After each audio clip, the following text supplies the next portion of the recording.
Welcome to Knee Replacement Seminar. My name is Anna Wagner. I teach gentle yoga for the Northeastern Senior Center in Mount Wolf, Pennsylvania. Joining me on the panel is Nancy Henchy, Ann Ross, and Ida Lynch.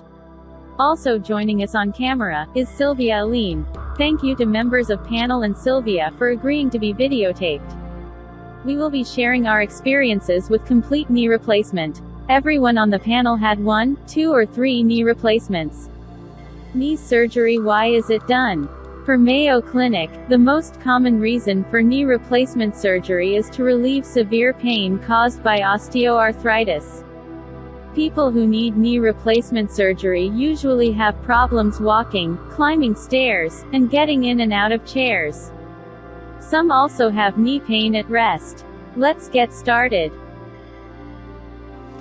And I said, give a brief description of the type of knee surgery and why it was done. So I gave them examples of my particular one. And I had two knee replacements.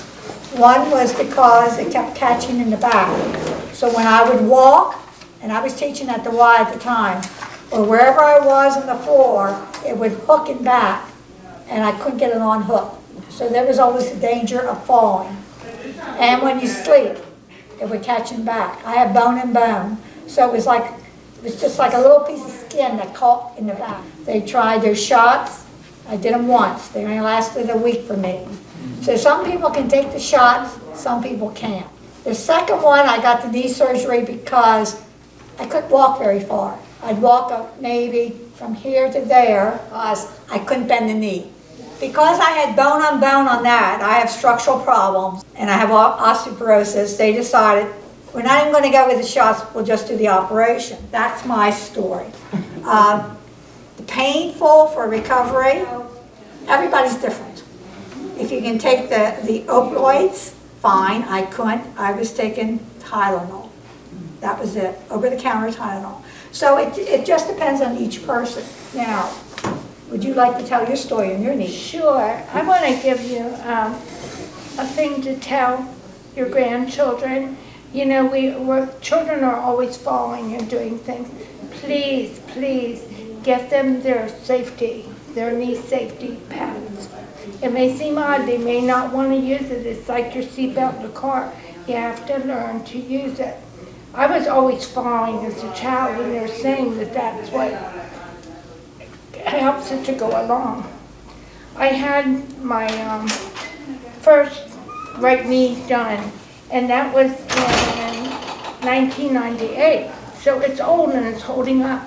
But when it was done, I had knee, injections and injections and injections and medication. Then they didn't do it. They also had unisex replacements. So right now, we're fortunate that they can measure you and doing their own size. But my right knee is bigger than my left because it's a unisex, and they do the biggest one first. And all you could do was touch, barely touch, and then they didn't do walkers. They did crutches. Of course, you should be an average weight, whatever that is for each person. But then I had my left one done 5 years after that.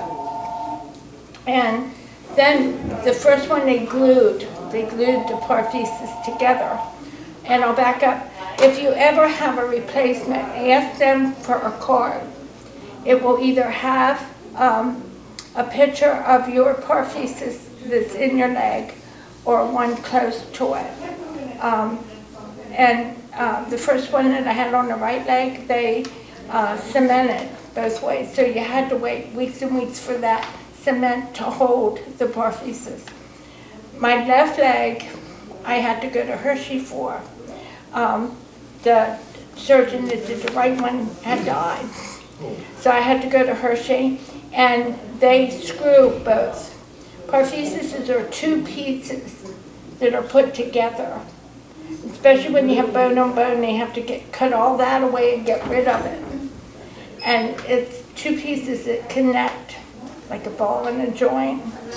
And they have screws that come up for the bone, and they have to take all your old bone away and put this plate up, and then they screw it, and then screw it down. That's holding not quite as good as the original one that they cemented. The surgeons remove the damaged pieces of the knee joint and replace the knee joint with metal or plastic prosthesis. The most common in practice knee prosthesis is an artificial cemented prosthesis, but somehow they are now becoming less favorite for the surgeons. A cemented prosthesis joins to the bone by surgical cement, while an uncemented prosthesis joins to the bone by a porous surface on which the bone attaches to the prosthesis. But my thing is to really encouragement is carry a card, because it doesn't, most of them have metal or a new type of equipment in it. Carry a card. Do we need prosthesis ID cards? February 17, 2022, Dr. Jonathan Cluett stated, "In the U.S., these ID cards are not necessary, and are seldom issued by physicians any longer."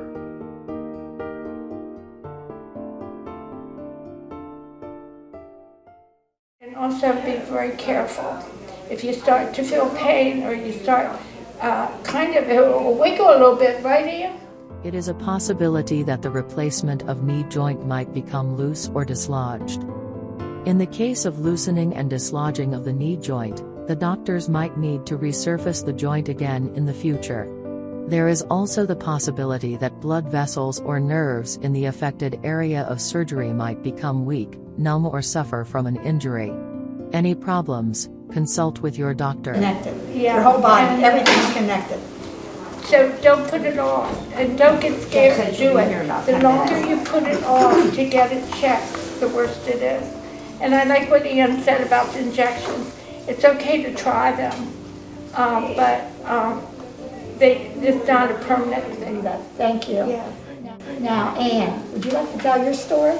I'm not sure how much I can talk if they can hear me because I don't have a voice. Well, just say what you can, and we'll be able to shout it.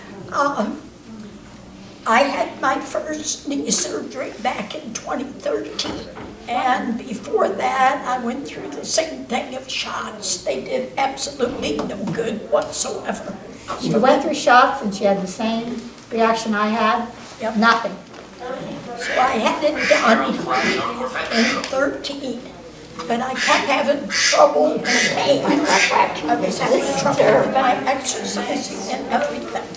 Okay, so you had no pain, right? I did have pain. You did have pain, so you had trouble with exercising. So I went back, kept going back to the doctor because I was in so much pain all the time. He said there was nothing wrong, nothing wrong. Nothing showed up on X-ray. Nothing according to him. So it was quite a long time after that. I went to Dr. Baker, the guy that comes in here. He noticed how I walked and everything, and he said, asked me a couple questions, so I told him. He said, "You need a second opinion." I said, "Yeah, that's what my children are telling me too." I did not know where to go to get it, so he recommended somebody to me, and I go up to Camp Hill to a specialist. So I made an appointment, went up. He took an X-ray right away. He said, he showed it to me, he said, "Right, here's your problem. They messed up and the knee wasn't put in properly to start with." What wasn't put in properly? The knee, the replacement. Oh, you mean they already replaced the knee? Yeah. And it wasn't done properly? Right. So I went to Camp Hill to the specialist. He took X-ray right away and he showed it to me, told me what the problem was. "Let me send you back for some more X-ray." So he sent me back for my back, and it seems like my back is half my problems. So we replaced the knee again.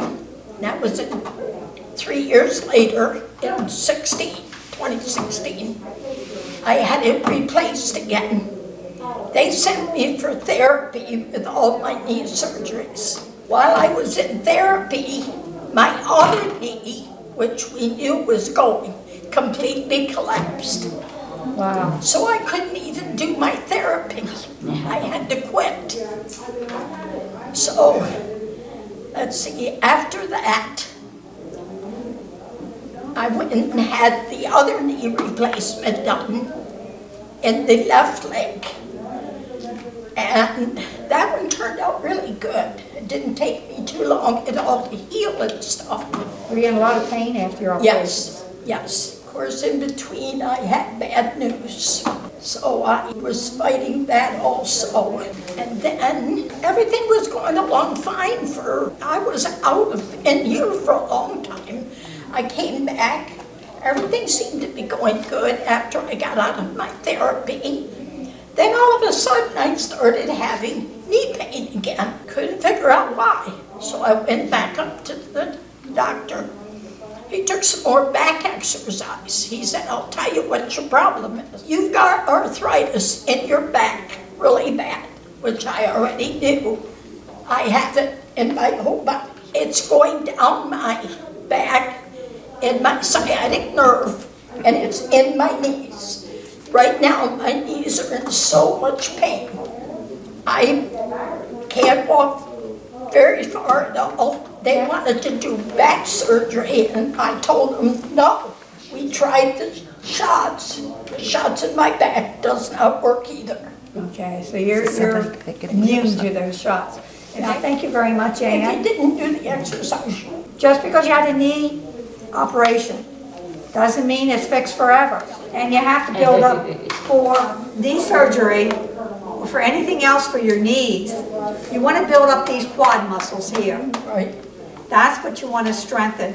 And actually the rehab exercises you get works on the front and the back, and you're trying to straighten your knee also. Why do you want to get that knee straight? You know, the bend in your knee? Because you have the knee going like this, and then you have the back part under here, because that affects your gait, your walk. That has to be completely straight. I hated all those exercises, believe me, and I still do them. But they really were beneficial. Now, Nancy, it's your turn. I can't talk a whole lot about my actual surgery. I had to have both knees done, and the first one, Can you speak up a little oh louder? yeah, the first one was nothing, no pain. I mean, I couldn't believe I had surgery. But the second one, it not only hurt, and it didn't, boy, it really hurt. And I started taking the, Opioids. that's it. Because I thought, I'm not going to be brave, I'm going to take this pain pill. Well, it mixed with some of my other pills, and I got crazy. I mean, crazy. I said to my husband, there's coffee all over the wall. People threw coffee grounds on my wall. And I pick up things off the floor which weren't there. And I didn't talk right. I was kind of, you know. So it was really weird. I had to stop that pain medicine. I couldn't take it. But it did help the pain. Okay. How about when you did exercise?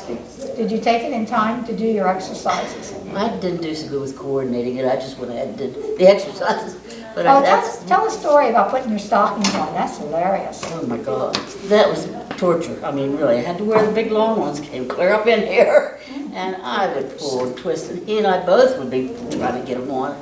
It was terrible, and they cut into me, and I finally said to the doctor, I was all bruised. I couldn't wear them. How long did it take you to put them on? An hour the first time, and then it was, you know, always over half an hour to get them on.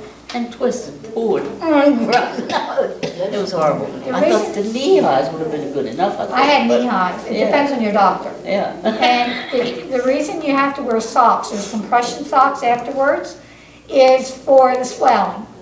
Because your legs all swell, both of them. I had them on both. Mine only came up to the knees. I thought I wanted up to the thighs, but after hearing her, no. I started out with the thigh and then went to the knee. Yeah, I had to get him to take me down because I couldn't stand it. But then, did you have to, since you had them up to your side, did you have to wrap your knee too? Your whole leg? Yeah, everything. Oh, wow. Clear up, you can hardly. Yeah, I had to wrap the whole leg also. Anything else? Let's see. I just wanted to say, do your exercises. Like she said, you hate them? Yeah. And they take your whole day. I mean, till you get done with one set, it's noon, it's time to do the second set. And then it's time to do the bedtime. It's all you do is do your exercises. But it sure was worth it because, I mean, I had no trouble walking or just nothing, no problems at all. I was lucky. Now, she came into class, yoga class. Before she had her knee operation, she was walking on that cane like an old lady. But after the operation, and she religiously did those exercises, she comes bouncing, walking into the class. I couldn't believe it. No cane, no walker. She was really doing great. I could not get up from a chair, and it was very disgusting. But with the exercises, I could stand right up. And so, She said about sitting, you sit and watch the TV, and I just raise my legs slowly. I always go too fast. And then you take them out to the side and in this way, get your inner thigh. Tighten up your quad and lift the leg straight up. Hold 1, 2, 3, release. Tighten the quad, lift it up. 1, 2, 3, release. Now let's just bring your foot in and switch just to keep it even. Take your right foot out, tighten up the quad, and lift. Hold it. 1, 2, 3, release. Again, lift. 1, 2, 3, release. Hip adduction and abduction. Strengthens the muscles that move the leg out away from and back into the body. Maintain your toes pointed up the entire time. The adduction and abduction muscles provides hip stabilization. Improves hip mobility and balance. Take it out slowly, and then bring it back in. Is that the second or third? Third time out. And bring it back. Now, if you had an injured leg, you might not be able to bend it. But since you don't have an injured leg, take that left leg, bend it, bring it back under into position. Now take your right leg, bring it out on the heel, point the toes up, and slowly take that out to the right, and then bring it back in. Twice more. Bring it out to the side. Work at your own speed. Bring it in and out to the side and bring it back in.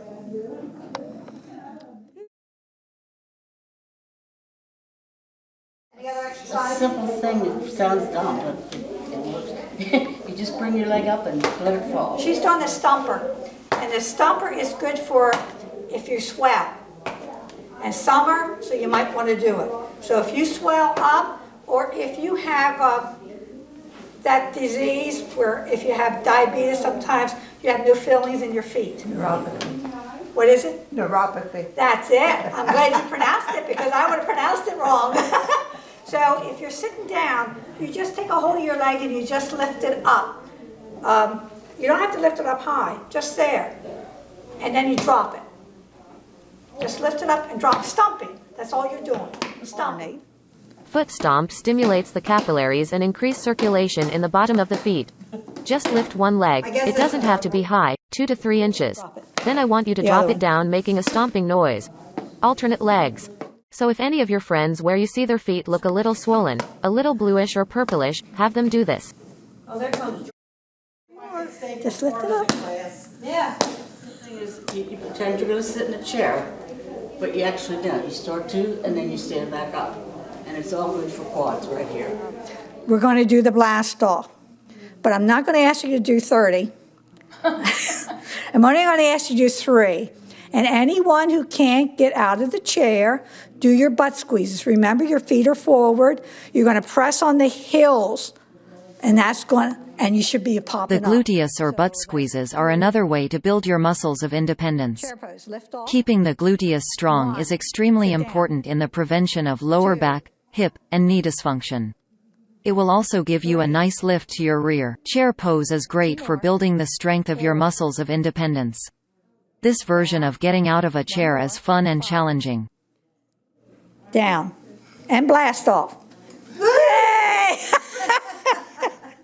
Thank you. She said to me, you doing your exercise? I don't do them anymore, I said. But now I'm starting to get pain in this knee. And so now I'm doing my exercises again, and already it's starting to feel better. Thank you, Nancy, for all the exercise information. Thank you, Northeastern Senior Center, for use of your facilities. Thank you to the knee replacement panel participants: Ida Lynch, Ann Ross, and Nancy Henchy. And thank you to all who attended. Special thanks to my Friday dance class who volunteered to demonstrate these exercises. How many of you are thinking of having an operation? No one.